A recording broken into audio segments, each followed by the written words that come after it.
Hi guys, in this video today, I'm going to show you how to set a timer to automatically delete your WhatsApp messages. It is very simple to do, so let's go ahead and get started. So the first thing you want to do is to open up WhatsApp, then go to your chat. Once you're here, you then want to click on any chat that you want to have disappearing messages.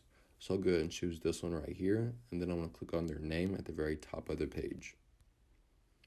I then need to scroll down and find disappearing messages and click that.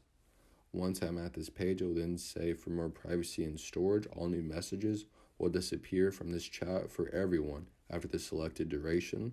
So I can either choose 24 hours, 7 days, 90 days, or go ahead and keep it off and keep all the messages within the chat.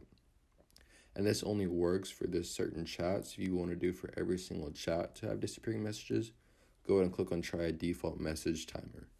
I then have the exact same options, but then anytime I start a new chat, it will then start disappearing the messages with whatever option I have on. But this is how you could automatically delete WhatsApp messages. So I hope this video does help. If it did, please make sure to like and subscribe to my channel. I'm trying to reach 1,000 subs by the end of the year. If you have any video ideas, please make sure to leave it in the comments. But thank you for watching, and I will see you in the next video.